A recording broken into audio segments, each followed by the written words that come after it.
2019 will order. Flag salute, Mrs. Stamets. To the flag of the United States of America and to the republic for which it stands, one nation, under God, indivisible, with liberty and justice for all. Roll call. Got it. There we go.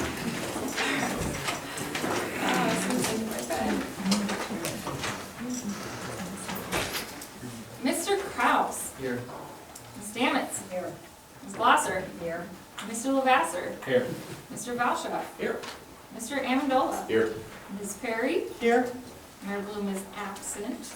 Solicitor Corbel. Here. Engineer Minsterman. Here. And Public Works Director Gazarovski. Here. All right. Seeking a motion for approval of the bill list dated October 28th, 2019.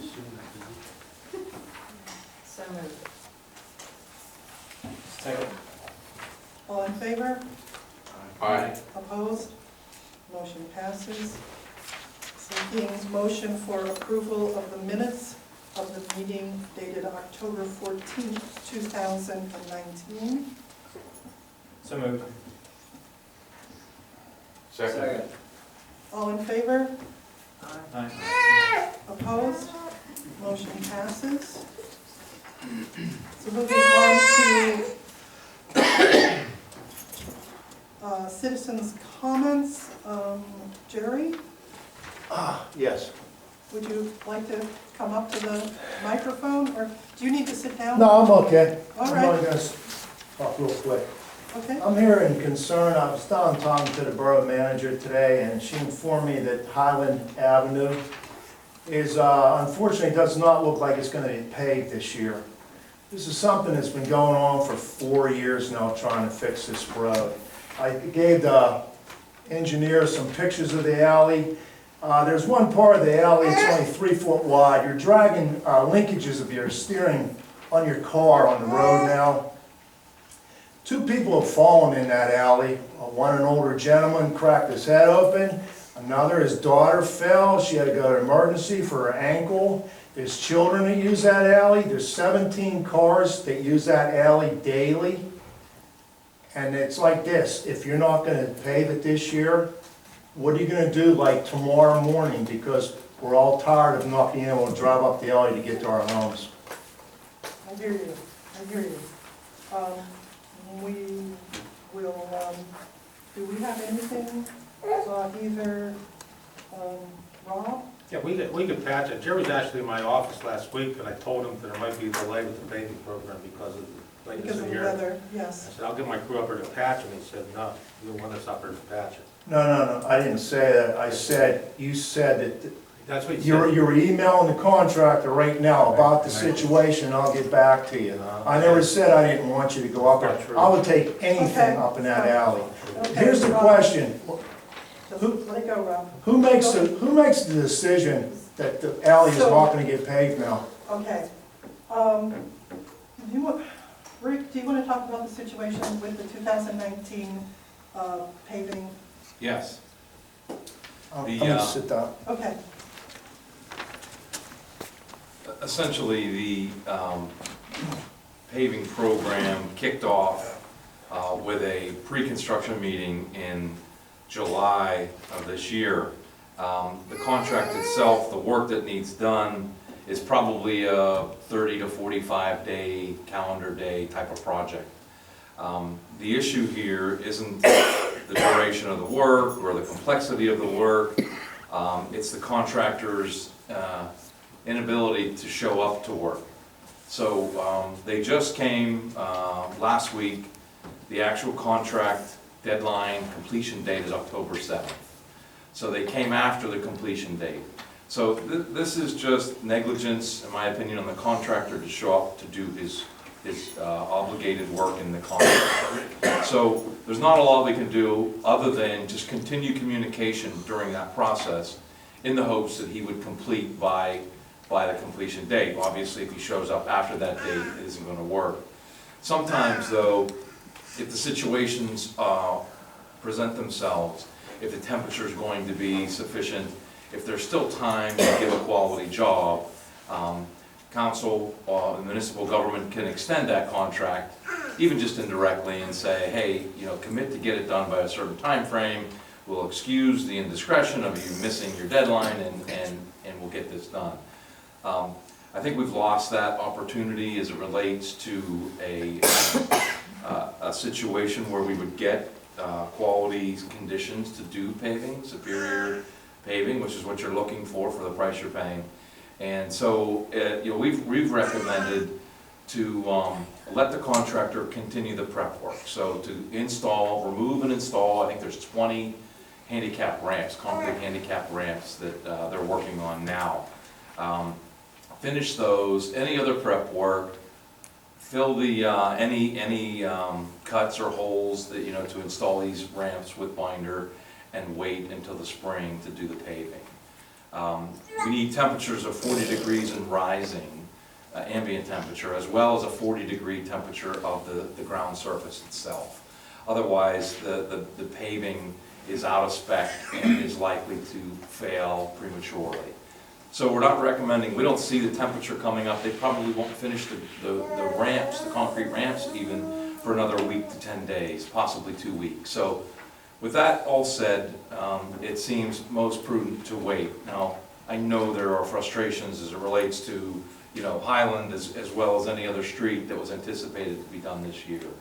So all I can say is, you know, there was continued communication and coaxing of this contractor to show up and do the work. I think we reported several times in each of the council meetings, you know, what the progress was, what the promises were. Sometimes promises were made and just not kept. Sometimes they wouldn't even make a commitment. So all that said, we think that it is best to wait in areas where the conditions are excessively bad. We're recommending that there should be patchwork. Even though you know, you're putting good money after bad, we still have to maintain these streets. Maybe there are possible retributions to the contractor. There are liquidated damage options. There is breach of contract. Most of those situations are complex. I'll let the solicitor speak on that, but they can get cumbersome and complex. You know, terminating the contract itself would delay the project even further. Excuse me. So there are ways to punish or, you know, to make a punitive effort towards the contractor, but maybe the solicitor could talk a little bit about that. So, okay. Basically, I think that explains what's happened with the contract. Rob, okay. So basically, the best that we can do this year is to do some patching and make sure that this we're first in line. Yes. As early as possible next year. Yes. Okay? Philip? How many linear feet do we have to do on Highland?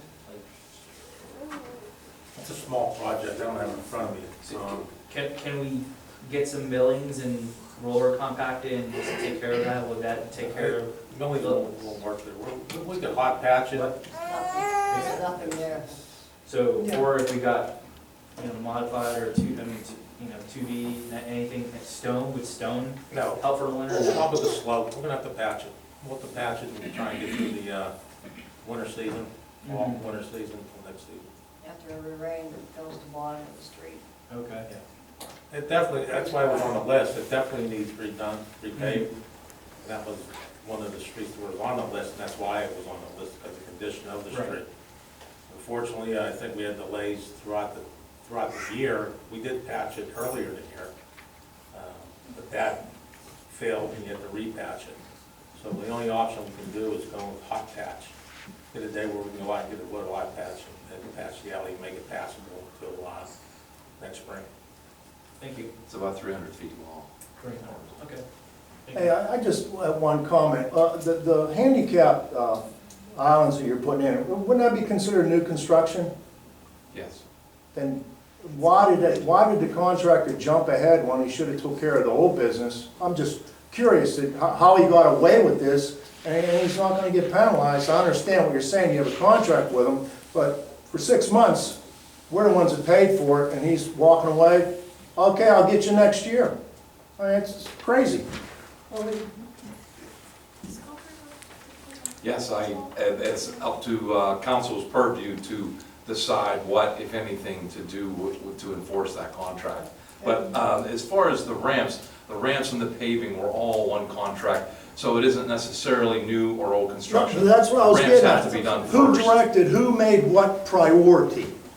They have to do the ramps first because they have to excavate part of the street to install the ramp. So you do the ramp first, and then you excavate the street, backfill it, then mill and pave.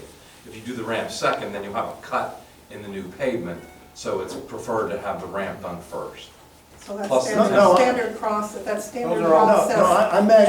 Jerry, they're all the ADA requirements when you start with the street that you have to put. No, but Okay. see, what I'm So- looking at, this is a new project. This is an old project that's been going on for years. I just couldn't understand why you gave a contract to someone, why you didn't say top priority, let's get this alley fixed. That's all I was trying to get. I see. Who made the priorities? In July, on we what- didn't know he wasn't going to show up, right? So in Oh, July, okay. we think the Yeah. whole thing's All going right, to I think that happen. we have answered the question, we've done the best we can. I think our engineer has made it clear that we have a breach of contract by the contractor, and that we will look at what the options are, and our public works will do the best they can to keep that road as passable as possible until they come. And I apologize that we were not able to meet the commitments that we expected to be able to meet. So thank you. And we are gonna do 2 pavings next year. Yes, so the 2019 will happen early, and we'll be putting our bid out for the 2020 as early as we can to try and avoid this kind of situation next year. So we should expect double paving next year. Okay? All right. Acknowledgement of receipt of written reports for September 2019, treasurer's report, financial report, Act 511 and trash collection report. Did I see that? Yes. Okay. All right, property tax collection report, police report, EMS report? No. I don't think so, okay. Ordinance officers report, building inspection report, public works report. Did we see that, Rob? Yes. Okay. And fire department and library report? Did we see Library that? report should be in there. Okay, I guess I didn't check it later. Okay. Anything else we need to know about that? Okay. So before we get into the business of the meeting tonight, we have a special presentation and address to council. Resident Malachi Brown and family on recycling and environmental topics. Welcome.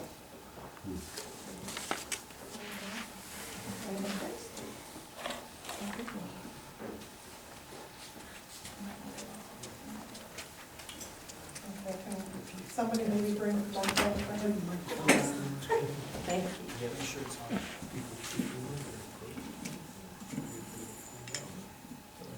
Is that good? All right.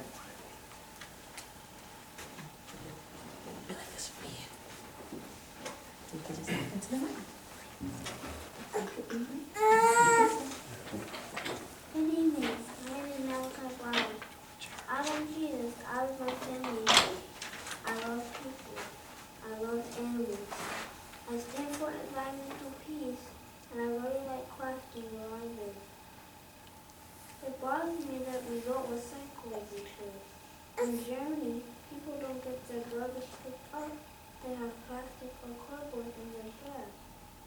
We need to do that. 65% of Germany's trash is recycled, while only 35% of ours is recycled. Libraries, schools, and apartment buildings should recycle. We all should. Our apartment building doesn't not recycle. And I would like for Crafton to have our apartments recycled. As a homeowner, it bothers me the amount of trash we make and how much ends up in landfills. We create 5 pounds of trash a day. We can be reusing reusable bags and containers, and more than half our trash ends up in landfills, while in Sweden, 1% does. They burn trash and create energy from it, while we rank #1 in energy waste worldwide.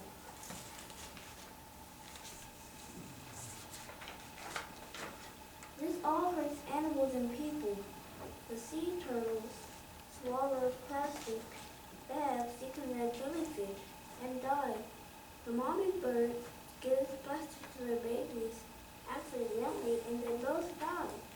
Whales, fish, and all of the other beautiful creatures are dying from our living. And for those that eat fish, they are getting sick from that plastic, too.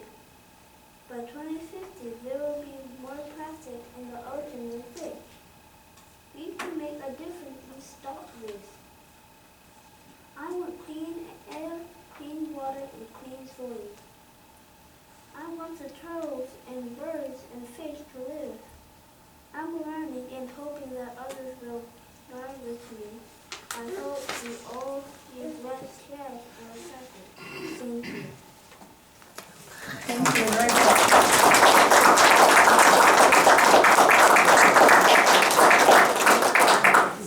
We really appreciate you bringing those things to our attention, and it's a great reminder for all of us adults to take advantage of every opportunity to recycle and to help organizations who help the animals to stay healthy. Thank you so much. You're welcome.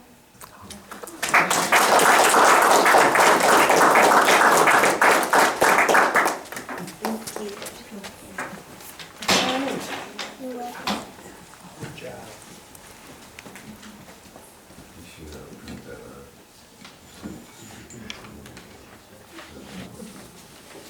But do we have a copy of the letter?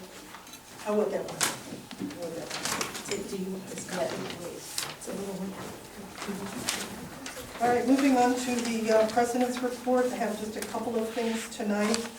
First and foremost, I wanted to announce that we have, the Borough has been awarded another $200,000 grant via the Gaming Economic Development Fund, which is administered by the Redevelopment Authority of Allegheny County.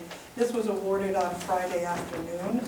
The grant funds are going to be used as part of the park rehabilitation project, and will go towards paying roughly 85% of the much-needed pool liner that we've been nursing for a few years, and one additional playground surface alongside Crafton Park's playground. Did we check into the pool liner? Pardon? Did we check into the pool with the lifespan of the pool before we buy a new liner and its condition? I think that that's up for Public Works and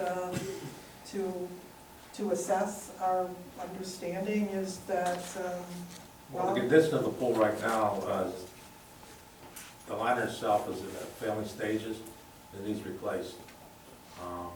The warranty, I'm not sure exactly how long the I don't warranty think will she's be. talking about the pool itself. Just Is it worth putting a new liner in? I Absolutely. believe, is that what you're asking? Yeah. Absolutely, The yeah, liner is like this, Yeah. all bit. yeah. That is basically the You pool. mean like the plumbing and the things that are, walls and the stuff, the walls? walls still. The in good shape. liner itself is not just the floor of the pool, but it actually goes up the side of the walls and the gutters. So it's the whole pool structure But it- itself. The rest of the infrastructure is, has Roughly- enough of a lifespan to make it Yes, the worth doing. filtration system has been Okay. repaired, the new motors put in over the past couple of years. So the biggest concern is the liner itself. And this will help probably, I'm gonna say 15 years. Yeah. with the And full liner. also, part of installing a new liner is putting in a new steel gutter system, stainless steel gutters. So from what I understand, the gutters that we have now require painting. Every year usually, and so if one is unfortunate enough to sit down on the edge with your bathing suit on and it's a hot day, the oil-based paint will come right off on you. So, no more of that. That's gonna be over. No more don't sit on the edge of the pool or else you'll end up with paint on you. So, in essence, you'll have a brand new pool as far as structurally. Yeah. Is there anything else? Zero entrance, is that the base on there? People said it was kind of hard The to whole, walk on. it's a different style material. Yeah, the zero entry actually was plaster based, and it was actually cracked and filling, and we were patching that on a regular basis too. So the whole new liner itself will be a different composite material, which will be similar, but it won't be as rough as the patches and what we had to do with the plaster at zero entry.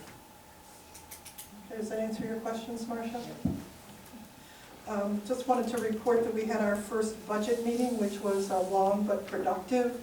And coming out of it are just a few line items that we're going to be examining, increasing in order to meet some longstanding needs, including, let me see if I can remember, with our tree inventory, we may be increasing the budget for bringing some of our shade trees into better health and a couple of things like that. The final thing I wanted to talk about tonight is the school board, the intergovernmental agreement, the open discussions about rumors about what's happening with the ball field across from the park. So what I can say is that the borough has the front piece of property that is deeded in a way as long as we are using it for borough purposes, recreation or other purposes, it is ours to use. If we are not using it, it is not ours to sell. Our only option is to revert it to the school board, who owns the rest of the property. So basically, the school board has been talking to the borough council off and on for the last 18 months or so with several different ideas about possible sales. That property, as I have said, is not ours to sell, that we have had any number of executive sessions about potential sales. These executive sessions are allowed by the Sunshine Law with regard to real estate and contracts. At this point in time, several weeks ago, the school board adopted their half of a proposed intergovernmental agreement where the borough would allow the front portion of the property to revert back to the school for the purpose of making a potential sale.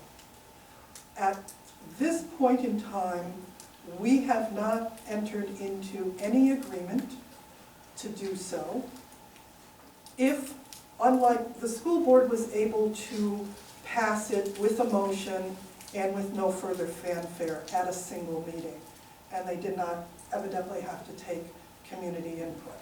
So what I want the community to understand is that at such time that there is an agreement that our solicitor can review and advise council on, we may bring to the public a proposal for this intergovernmental agreement. Now, because we are a municipality, we have to do such an intergovernmental agreement by ordinance. In order to do it by ordinance, we have to discuss. Anything that we discuss in public is open for community input at that point in time. If it's on the agenda, ahead of speaking about it. If it's not on the agenda, we have to stop if we bring it up and seek community input. Furthermore, that discussion is only for discussing a motion to advertise the ordinance. And what I want to make very clear to everybody here and anybody who will be watching this, that a motion to advertise an ordinance is not necessarily a vote by the people on this council to accept the ordinance. When we put a motion to advertise an ordinance, that puts into motion a legal requirement for public hearings. So what we want to make perfectly clear that while the school board is looking to make a sale, there is nothing that we're doing to drive it, and there is nothing that we are holding back at this point. When we have something that we can discuss, we will do it openly, and the process by state law, state borough code will require public input, and we are here to take it. So that is my report for tonight. Can I ask a question? Can I back up about the grant that we just got? Oh, sure. That was, did you say gaming? Is that Yes, money that- from the casino that we came to the casino, is that right? Yeah, I believe, Steve. Gaming? Unless you know, I mean, isn't the Gaming Economic Development Fund, Yeah, that's so from. the Gaming. taxes that Yeah. the casino generates are divvied up to the counties where the casinos are located, and there's a giant fund to which the redevelopment authority can issue grants. And that's what happened here. So, okay, so it came from casino money. And Dan Deasy was very, very helpful in helping us with that. I know you worked hard on it. Yeah, I mean, they've And been Dan great Deasy partners. deserves some credit also. For because, sure, yeah. Yeah, that's Yeah, great. his That's a great office has grant. been very, very helpful to us. 200,000. Between this is like sort of part 2 of the grants that we were applying for in the park rehabs project. The first one that we got from DCED's Greenways, Trails and Recreations program, that was for $175,000, and that's gonna cover the majority of the Crafton Park playground safety surface project. And then this is sort of part 2 of that from, at the county level, so that's another $200,000. So all told, we're gonna be at $375,000. Oh, that's awesome. Yeah, and so that will cover 2 safety surfaces out of the 3, plus the pool liner and. Can you explain what a safety surface is? Oh, yeah, for sure. So if you've ever been to the playgrounds where you see sort of those rubberized interlocking tiles, they're a lot more fall safe. It's also great because you don't have to replace the mulch every other year. It's a lot more compliant with safety standards of modern times, and also you don't have to pay for the mulch anymore. Not so many scrapes when the kid falls off the swing or flies off the merry-go-round or any of the other terrible things that little kids do when you're raising them. So, yeah, it's really exciting. Our match was up to $60,000 for the DCED grant. However, depending on, we still need to nail out all the specifics with the county for the Gaming and Economic Development Fund, but we might be able to use sort of that gap in between one playground and the pool liner to cover the majority of the match for the DCED grant. So we might get nearly $500,000 worth of playground improvements for a very minimal cost. Well, that's awesome. I'm glad to see there's some money coming back from the casino. Yeah, Yes. exciting. All right, Mayor isn't with us this evening, so we have no mayor's report. Moving on to the engineer's report, I know, Rick, you've already given about half of it, so if you want to summarize it. Sounds good. There was one other item, well, a couple of items. The parking along Church Hill. We've looked at what that entails, and basically down at the intersection along the bottom of the hill, the roadway itself, the cartway, is not wide enough to take a parking lane and 2 travel lanes. So, and really any scenario. So it can't be designed or striped like that to allow for parking and a two-way traffic. So nothing to recommend there other than a substantial project to change the width of the road. So I know that that's not what you're looking for. Some recommendations might be, depending on how you want to accommodate parking, you could post signs, no parking except Sunday. That's widely used in many communities, that they allow for an exception on Sunday for parking in certain locations. You could post it no parking at all and enforce it. So those are really the only two options, which I suppose you would have known those anyway, but in looking at that, nothing presented itself that would, be a better solution than those two options. Now, at the top of the hill at Broadhead, at 15 miles an hour, all of the streets have adequate sight distance because it's a slow speed, so the sight distances are short. But at Broadhead, that's an exception when the parking goes all the way to the corner. So in order to improve the sight distance to what it should be on that street, we're recommending a 50-foot, no parking from here to corner, approximately 50 feet, that it be posted and enforced so that those sight distances were not inhibited. So that is basically what came out of an evaluation as a result of parking. So obviously there could be a more detailed evaluation that would have little to no impact on parking, but just on the entire traffic situation, which is not what you had asked for. So those are essentially the recommendations. We can put that in an email, get it to the manager if you desire.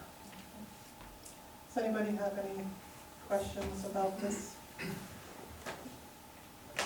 So I guess it volleys it back to us to make a decision as to what to do. So Right, I mean, he's made the recommendation about Broadhead, which is pretty straightforward.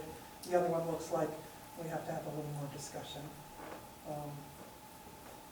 And then right there is, Philip had been asking, and RJ mentioned there's a pre-meeting or something, Alcosan on Friday, could you? Yes, Friday, November 1st at 11 a.m.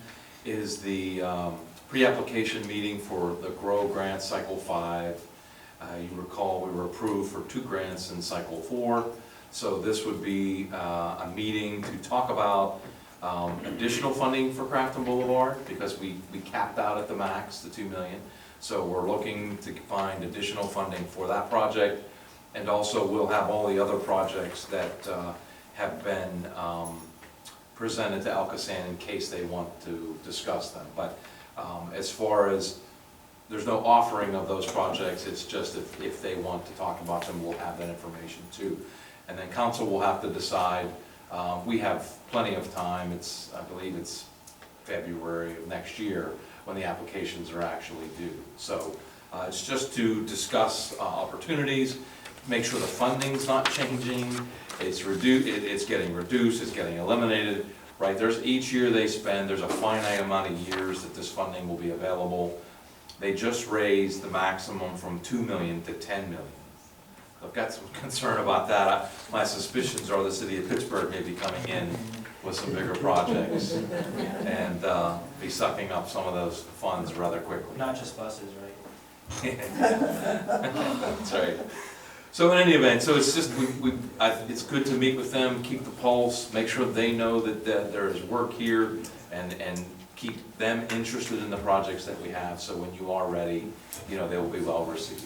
Okay, and I believe you're planning on attending, Philip? Yeah. Yes, and I had a question for you. I'm gonna have to get back to you because Oh, okay. it was, if I may come back later, it's at the top of my head. Oh, okay. You lost. Well, I yeah. understand. All right. I'm sure you won't run out till Philip remembers his question. All right. One more thing, Yes, if the engineer can look at North Emily, the stop sign, and why the stop sign is at Emily and Crafton Boulevard. Is that something for the engineer, or is that something for the mayor and public works? South Emily, you mean the stop sign at South Emily? North Emily, going on the Crafton Boulevard where the hedges are, property there, you Okay. cannot see. I know the resident cut the hedges back. Yeah, And quite a it's bit. still gonna pull out before. you So it's a can site see plan something issue. coming, yeah. Okay. I'll talk to the chief tomorrow. Right, because that's more for And then one of the mayor. other ones on Emily and Crafton Boulevard, when it's a one-way street. If that, if that serves a purpose there, Stop sign on North Emily at Crafton Boulevard. yeah. Okay. All right, moving on to the solicitor. Oh, thank you. Would you please do that? I have nothing to report other than, prior to this meeting, council held an executive session to discuss labor matters and real estate matters. That's the end of my report. Thank you. Moving on to the manager's report, keeping in mind, as everyone has reminded us, there is football tonight. Yeah, all right. Well, the agenda item detail isn't too long. I mean, most of the administrative items either have to do with purchasing of the police cars, purchasing of the pool cover, which is separate from the pool liner. Incidentally, they both disintegrated at right about the same time. But so the pool cover is, obviously what stretches over the empty hole that is the pool, so that nothing falls in the off season. So that there's a motion to purchase that. That's part of the capital improvements budget. That's in the recreation line item section. It's also gonna fit the pool a lot better than the last one, so better safety. We just need that before we can close the pool for real. So, the first two motions under the administrative section, have to do with the Crafton Volunteer Fire Department's, replacement of their 2005 KME rescue engine, which is on that 10-year replacement cycle. And the first one is to accept the bid from Four Guys Stainless Tank and Equipment. Basically, they went out for replacement of the KME engine. They got a couple bids back. This was the lowest one. Essentially, to go out and get financing quotes, whether it's on their end or on our end, typically, like a bank would like to see that the purchase has actually been approved. The full final payment won't be due until delivery, which is approximately a year from giving the okay. So, the chassis would probably be delivered mid-year, and the full engine delivered by the end of the year. There are definitely certain ways where we could, structure the financing so that the payments start in 2021, because the final payment on, I think this 2005 rescue engine, I believe it's, one of the trucks they have, that payment is finishing up in 2020. So that way we will not have two payments occurring in the same year. So the approval of that, and then the motion to authorize the advertisement and sale of their old fire engine that they are replacing with this are both motions that are requested.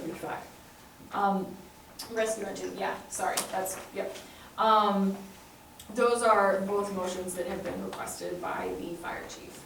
Other than that, just a public works motion to advertise the Johnston North Emily sewer repair project. This is the one where we were waiting to get the easement so that we could go ahead and replace that old sewer line, construct it in a little bit of a better configuration so it's not so difficult to repair in the future. And that's set to go out for bid at the beginning of January if this is approved, but keeping in mind with the let's get the contracts out the gate early so that we can make sure work starts on time, but also let's not bid this out right now, because then we'll just be digging a trench in front of people's house and leaving it there all winter, We just, suggestion is to go ahead and approve it now so the engineers can do their thing when the time comes and make sure that we get out the gate quickly with that project. So just to keep it brief on the other two items on my manager's report, I think that you covered the county grant pretty well. So unless anyone has any other questions, I won't rehash that. Just some information to draw your all attention to that I uploaded to the council folder. There is an effort to do a joint uniform construction code Board of Appeals through Shar West Cog. So essentially, this is if you have some sort of issue with the building permit, the construction code. It's very rare. I mean, I haven't seen somebody submit an appeal to this board since I've been here. I haven't seen one submitted at all anywhere I've been yet. However, these are boards that you're required to maintain. They typically require a resume. We do have 2 individuals out of 3 that sit on ours, but that's, you know, we've had 1 qualified applicant. Since I've been here, you have to have a resume with background in the field to be appointed to this. And it's great that we have those couple individuals that have stepped up, but there's no guarantee that we're really gonna be able to fill the board, and a lot of other communities in the area, particularly in our COG, are experiencing this challenge as well. So, intergovernmental cooperative agreement is a word that a term that we're using a lot today. The COG has put together one of those, which is what's in your council packet, just drafted by their solicitor, to potentially participate in a joint board that could be filled from any of the communities. I've sent it to the solicitor in case he wants to take a look, has any questions. I know that there are some other COGs that do this already. It's just something that they asked us to take a look at, potentially get on board with. So take the time to review that as you can. Last item, since we asked about deer population research at the last council meeting, we did make contact with the Game Commission because it's smack in the middle of hunting season. They said that they didn't really have any immediate availability to come in and talk to council or the community, but they have been talking with a couple other communities, Ross is one of them. And suggested maybe piggybacking sort of a group, community outreach meeting as time allows. We uploaded a little bit of information from the Game Commission and the Humane Society on deer population control, challenges, thereof, and we also did a police report search from the last couple of years. Only 4 deer-related car incidents over the last several years that were clearly like car hit deer, deer hit 4, car. did you say? 4, yeah. I think there were 2 well, yeah, there had to be 2 in 1 year. And then 1 in the other last couple of years. So a lot of the calls that we receive are, there is a deer in my yard and my neighbor shined a flashlight at it and I'm concerned. Or I think that I'm being robbed, but it's a deer. So, we searched pretty much any sort of deer incident report. Those were the bulk of what we got back, but there were 4 deer versus car incidents reported in the last handful of years. So, Okay, so basically we are gathering information, yeah. suggestion of some kind of joint community outreach Yeah.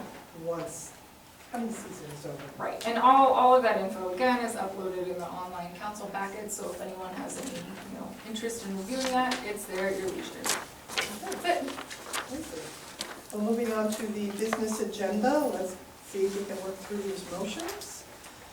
So, first motion to accept the bid from 4 Guys Stainless Steel Tank and Equipment Incorporated for the 2250 GPM pumper installed on Spartan Motors Gladiator MFD cab and chassis, PA Co-Stars vendor number 013-100, as requested by the Crafton Volunteer Fire Department at a total cost of $607,969. Final payment will be due at delivery, which will take approximately 1 year from approved contract. Options for financing can be solicited once the bid is accepted. So moved. Second. Discussion? Well, I have a question. Sure. So, with regards to the note will be in the name of Crafton Borough? I believe so. At this point, we have plenty of time to discuss that. It's not a foregone conclusion, but from my understanding, that owing to insurances and liability and other things that the volunteer fire department and the borough prefer, as in the past, that the borough be the deed holder on the major pieces of equipment. Yeah. Go ahead. What the fire chief and I most recently spoke about was essentially, we're gonna see what interest rates we could get they can go ahead and test the waters as well, and, you know, if what they get knocks out of the park, our financing quotes, then great, you know, we can talk about how that payment structure might work instead. So, does that answer your question? Yeah, so with regards to our budget discussions and the dialogue going on there with the funding equation, or how the borough will make its contributions, I was just curious, long-term, what's the plan? But it seems as if this discussion is probably better off during the budget session. Probably so, but you bring up a good point, and something that I wanted to clarify for the community as well, is that the fire department's been talking to all of us about this for some time. There is essentially a general 30-year life cycle per piece of equipment, so that historically every 10 years there has been a piece of equipment that has been rotated out and updated. And this year, the rescue unit, which has been a very important piece of equipment, mainly for the safety of our own officers as well as the safety of potential fire victims. They have identified issues with that truck, and instead of retiring the oldest truck, they have proposed replacing this truck and selling the one that is in use at this point in time. It is expected that, to use a term broadly, that it will be revenue neutral. So we have had a payment for the last 10 years on the newer ladder truck, which will be, that note will be retiring in 2020. Mm-hmm. And so it is expected that however we arrange it, whether the borough takes on that note or whether we negotiate something with the volunteer fire department, that it would not require an increase in what we are currently expending for our fire services. Thank you. Okay, any other questions? All right. Hearing no further discussion, I'd like to take a roll call vote on this one. All right, Mr. Kraus, Yes. Ms. Damitz, Yes. Ms. Glosser, Yes. Mr. Lavasser, Yes. Mr. Valchef, Yes. Mr. Amendola, Yes. Ms. Perry. Yes. 7-0. Motion passes. All right, a motion to authorize the advertisement and sale of the 2005 KME Rescue Engine 2250 GPM pumper as requested by the Crafton Volunteer Fire Department. So moved. Second. Any discussion? Just to clarify, this is the motion to allow them to sell the existing one. Roll call vote? Mr. Kraus, Yes. Ms. Damitz, Yes. Ms. Glosser, Yes. Mr. Lavasser, Yes. Mr. Valchef, Yes. Mr. Amendola, Yes. and Ms. Perry. Yes. 7-0. All right. Motion to approve the purchase and installation costs for a cover lawn mesh safety cover for Crafton Pool from Schmidt Supply in the amount of $17,700. So moved. Second. Any discussion? All in favor? Aye. Aye. Opposed? Motion passes. Motion to approve the purchase of a 2019 Ford Interceptor K8A all-wheel drive and related equipment for the police department to replace current patrol car number 1 in the amount of $34,538. So moved. Second. Discussion? Just to clarify, this is an item that is in our budget. Yeah, this is a standard cycle where typically they replace one car per year. Last year, they did not purchase a car, so therefore we have both car number 1 and car number 2 that are budgeted for 2019 to replace. Tentatively budgeted.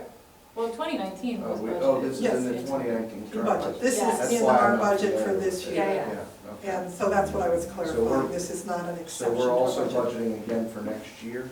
For one replacement car and potentially a request of a fourth car since the. Did Let's we not already through get to discussion. discussion?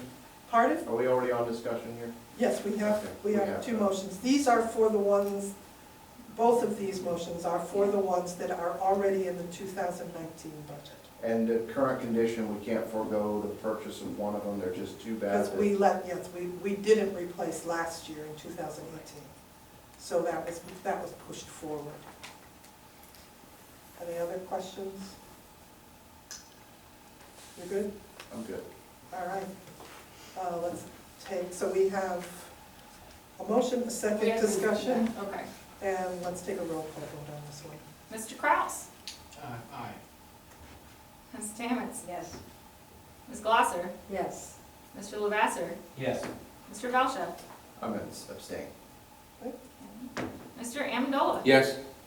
Ms. Perry? Yes.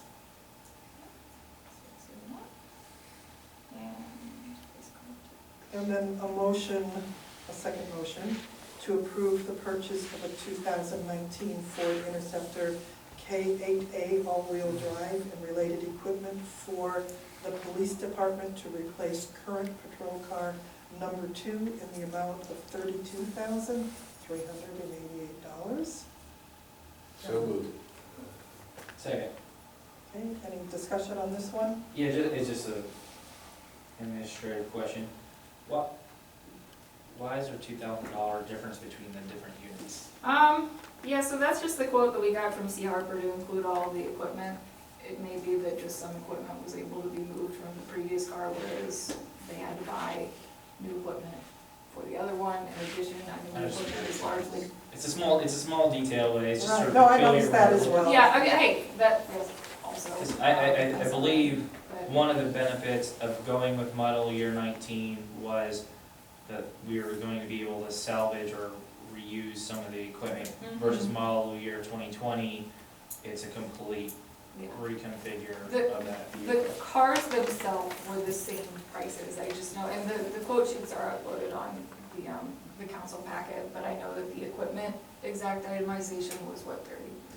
Because I guess my question is, the onboard computers that we have, or I don't know if they're onboard, but the computer units, is that included in the cost of the vehicle? Like, is that how we bid it, or the laptops that are placed in the unit separate? I was just curious if that's where maybe there's a price difference, but it's really trivial, and I was just curious.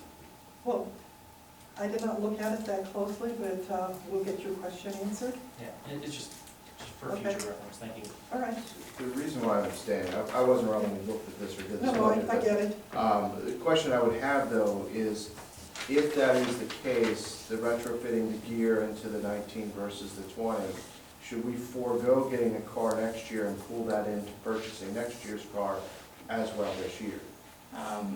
I mean, I know that the police chief has been hurting for needing to replace. No, you're these. talking about Oh, the third for one next that we year. were, next year's Yeah, pulling But that should we forward. get the 2019 vehicle? And I because think it that's a really retrofits? good point, Yeah. and we could definitely speak to the chief, but it may be that a 2019 may still be available at the beginning of our new budget year. So let us take that up as a separate issue. Whether it's purchased this cycle, Right. next quarter, whatever, Right. but getting the 19, if We'll- it saves we'll us make- in the long yeah. term. Right, so Unless there's- let I can us, discuss that with Mark right yeah, now. and we'll have an answer Thank you. before our next budget meeting. Sure. All right? So, with that said, let's take a roll call on this one. All right, Mr. Kraus? Yes. Ms. Stamets? Yes. Ms. Glosser? Yes. Mr. Lavasser? Yes. Mr. Valcha?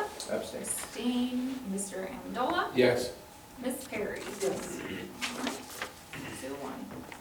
All right, Public Works, motion to advertise the Johnson North Emily Sewer Repair Project as presented by the Borough Engineer for publication dates of January 3rd and January 10th, 2020, bids must be received at the Borough Administrative Office by 10 a.m. on January 22nd, 2020.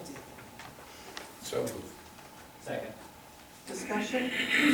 Just given some of the paving delays, can this be moved up? Is there any benefit to making it due sooner, or is it, are we waiting too long?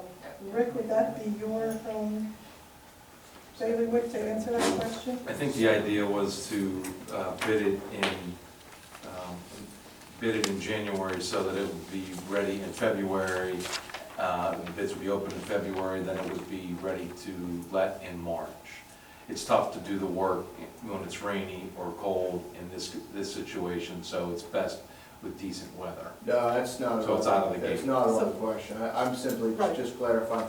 If we made it due in December, would that help in terms of the timing versus making it due in January? It's only 2 Sounds like there's months plenty of between its window bidding, right. to get it all done. January is good. If we waited until February or March, then we're Might putting push it, ourselves upside right. down on the project. Even in bidding in January, the contractor might still have to wait for appropriate weather. Sure. So basically, your input is that this time frame is as recommended, Yes, probably best suited. okay? All right, Philip? Since you're talking, there's another project that we let, really struggling with the name of the street. It was a sewer separation project. I don't know if it got in the ground with regards to with permitting issues. Was it North Emily and Johnston? No. Fountain. Fountain, thank you. Oh, yeah. So let's take that off now that you've remembered. That was the thing you wanted to Yeah. ask? That was- Okay, let's finish this and then we can have that discussion. Thank you. All right, so we've motion, second, discussion, roll call. Sorry. No, we don't need roll call. All in favor? Aye. Aye. Opposed? Motion passes. All right, Philip. What's going on with Fountain? Basically, we had a meeting with the city on July 25th. They're deciding whether to grant an encroachment or an easement for the proposed pipe across Chartiers Avenue. So it's a pretty simple issue, but we're not getting any response from the city. So it's been since July. We're waiting, and we're held up until that comes. Question is, Gateway Engineers, the Borough Manager's Office has reached out. Would it be beneficial if, council sent them a letter? Does it matter? Is it anything that we can do to get visibility? I know they have a lot on their plate, but we've been awarded these funds, and we want to move forward. It's a fairly simple request, and I can't say for sure, but I believe Gateway has reached out with no avail. I'm not sure if the manager's office has, but whether they have or have not, I would recommend that it is time to say something from council to council to ask for them to address this. I don't think that would be inappropriate. It's been several months, and at least might get pushed up the flagpole a little further to get some attention. Steve, your thoughts? Yeah, I would agree. All right, so then, coming out of this meeting, Steve and RJ can consult and advise us and move forward on what the next communication ought to be. And there are deadlines in the Borough grant process, so I don't think we're in jeopardy of any of those, but they do exist, Okay. so. All right, and so, I was gonna say, Rick, can you provide Steve with those deadlines? Yeah, we'll find out, I'll Where find out when it was awarded and then how much time we have to Okay. complete. Okay, Because anything it else? sort of piggybacks into other opportunities to work with the city on our source reduction strategy, and the question is, how do we build that type of relationship that will help us facilitate that, so we don't get lost in the shuffle? And the other question I had, I think it was, at the EPA Alcoasand meeting a month and a half ago, there was a map that showed the former Duncan property that Crafton acquired through that settlement agreement. Is there any opportunity at this coming meeting with Alcoasand to broach the subject, since it's on their roadmap. They listed that piece of property there. We paid for it dearly. And do you have any recommendations how to thread the needle on that, how to, discuss the future? Any recommendations to council how to move forward? Does council have the will to have that conversation? I mean, and nobody wants to go to that meeting and speak out of turn, but my question to my colleagues here is, if there is an ability to work with Alcoasand on that piece of property that I believe we initially acquired due to a proposal back several years ago, maybe this is an opportunity to sort of recoup and actually realize that initial So vision. you were saying, and I remember you mentioning this, you're saying that it's on their map for, if you could. Future infrastructure with regards to storage and retention, because we can do so much with source reduction, but the part of the system that we're in is going to require storage because they have no future plans to build additional treatment capacity, and therefore we have to hold it. And I believe many, many years ago, they had been in conversation with the Borough of Crafton to acquire land to build storage because they weren't going to build out any additional treatment plants. So basically, you're asking the engineers whether this upcoming meeting or some other forum would be appropriate to broach the subject of their interest and interest in acquiring that property for those purposes. Yeah, from us. And does council want to pursue that? Because obviously, you're not going to engage in a conversation if everybody here around the table doesn't want to go that direction. So it sounds as though this Friday is probably a little premature if it's the sort of thing that we need to discuss with council, but that it's something we should have on our radar and discuss fairly soon. I'm all for it, and I suspect that many are. I don't see why we need to delay the conversation any further. This is something that Crafton's had a will to get done for many years. The opportunity is here, and there happens to be a meeting on Friday. Seems like it just stands to reason that we would at least bring it up and start pursuing it, given To the see opportunity. if there is interest. Is there anybody here who differs in that opinion? Or do you think you're able to tiptoe around that meeting and talk to some people and see if you can, see if there's any interest and then report back to us? Yes, just a brief history on that, for those that may remember, was that there was a plan by Alcoasand to develop a facility at that location. Years ago, when the regional plan changed from a $3.5 billion plan to a $2.5 billion plan, Chartiers Creek Interceptor was cut from that program. So then the need for the overflow tankage was no longer needed as well. So in this new agreement where they had their order extended 10 years from 2026 to 2036, now it's back on the table. So the idea is they're looking further ahead. So the point of that history is to say, I think this is way out there still. But I also think that Tim Prevost, the person who we'll be meeting with, will have a temperature gauge on it. So if we mention it, he's going to say, I'll be retired before we talk about that. Or he may say, hey, in the next couple years. Or he might say, that's a great idea, maybe we set up a meeting. But my instinct is that it's a longer, bigger picture plan, but it still doesn't hurt to ask. They might even appreciate the interest, that there still is interest possibly from Crafton. All right, good question. All right. Thank you. All right, anything else? We have any other discussion items for tonight? I just have a couple. Just a comment on Fountain Street in general.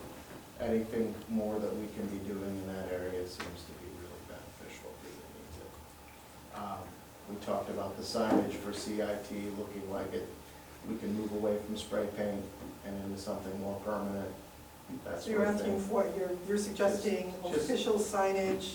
That would make sense. Spray painted orange signs for something that is a permanent route, at this point, should be in place. Do you think we have room in the budget to do something about that? Okay. Yes, let's You looking make for it- wayfinder signs? As Jean-Luc says, make Whatever it people so. on Crafton Street would really I said if Jean-Luc appreciate Picard besides says, an orange make it spray so. painted sign in there. All right, Can do Eric, that. we're done. I already said make it so. Yes. Eric, Okay. Eric, coming down, the signs will be down. We're just gonna take them down, the detour's not in place anymore. Well, I understand the detour is not in place, but people on Fountain would probably appreciate some sort of direction getting around their small street for all of that traffic to go down by Saloni's like the detour is routing them. So something more permanent, something nicer. Like a wayfinder. Oh, I see our audience member that is the Fountain Street I rep live on is, Fountain. very excited So why about don't this you idea. talk to them? What are you saying though? Just something that looks nicer than an orange sign with spray paint on it. Oh. It makes sense to direct. You mean for traffic. to go to So the, when somebody comes from out of town to play baseball, for them to get there, because the GPS is gonna give them the shortest way, a sign that might route them, our preferred way, would probably make the people on lives, the people's lives on Fountain Street just a little bit better. you mean to go onto Chartiers instead? I think that's the street. Well, that sign has been up there forever and they still use Fountain Street, so I don't really think it's gonna matter. Yeah, there's a I number of mean- detour signs were placed, that one was placed by actually CIT. There's a number of detour Yeah. signs that we could. So what we They're could all- look they're all- into Those this. are all new ones, Let's that's just for that move one. forward. Instead of saying detour, I would rather you just say CIT Fields and go down Chartiers. That's right, wayfinder signs. Yes. Thank you Yes, for the that's what it's technical called. term, I appreciate it. Moving forward. Next one I have, I don't understand this, if you could, this came up and it's been a couple of times now. I don't understand, so I have it as a prior action item, was not addressed. Does this is about the shade tree ordinance and sidewalk. Does the shade tree ordinance deal with sidewalks and damaging trees? No. So it We does just not. we just had the representative from the solicitor's office meeting with a community that was concerned about that, and the decision is, it is still, even with what the ordinance that we passed.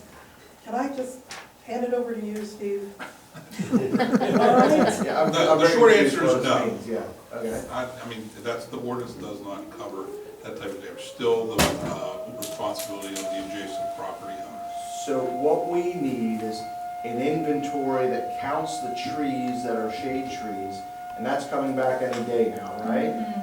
Like any day, any moment. Right. We'll know how many trees are damaging sidewalks, and then the council can elect to do whatever may be possible to help those. But right now, it's not something that the Crafton Council, the Crafton Borough is supposed to be fixing.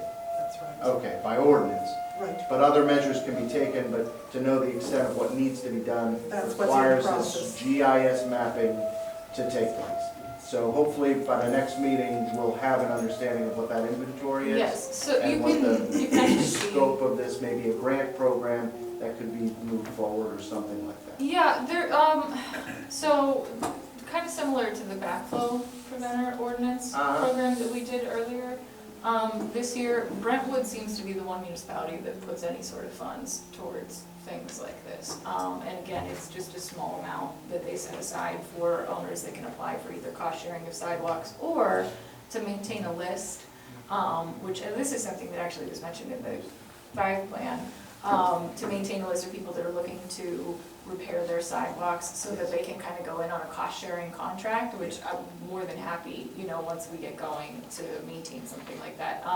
You can actually see the progress, at least the public-facing information of the tree inventory if you Google like PA tree map. And then, you know, just pick an address in Crafton, and there are little blips that tell you what kind of trees they've inventoried so far, how much carbon they capture every year, how many gallons of water they absorb, all kinds of really nice environmental things. I just wanted to know the sidewalks, I guess. Well, the health data Understood. is typically internal to the borough, because that is publicly accessible to literally anyone. But you can kind of get an idea of how they're progressing in the Which trees inventory. they've done. Yeah, So as far as action by council, by the next meeting, we should have an inventory of roughly what the scope of work that needs to be done, and we can discuss possible solutions, no commitment, but We possible. should have the report, That whether is we'll the be able deliverable. to analyze it by that time is another story, but Got the information should be there. All right, my notes Okay. are up to date. And I just want to say thank you. The service requests were shared. Just for the community to know, there's a little button on the website for you to click on, and you can put in a service request. In 2 years or a year, how long has it been tracked? It's been just a smidge over a year now. And for the record, how many service requests have been filled out? Just want to enter that in the public record. 73. With. That's pretty good memory, huh? Yes, that is My exactly my right. point With is, please tell people that this exists. It's permanent record tracking. It's like opening a ticket for software. It's a great way for people to be able to communicate things that are wrong or lines that need painted on their streets or whatever. It's a great way to be communicating and have it on a permanent record. So 73 in a year, seems like we can see that hopefully I mean, tick up. It's a couple by email specifically where people aren't hunting our address down per week. You know, I would say we get much more in calls. However, that's another thing that we're looking at using the tracer system to log is when somebody makes a request, you know, that can be mapped to a property, a street, whatever, to sort of merge all of that together. Thank you.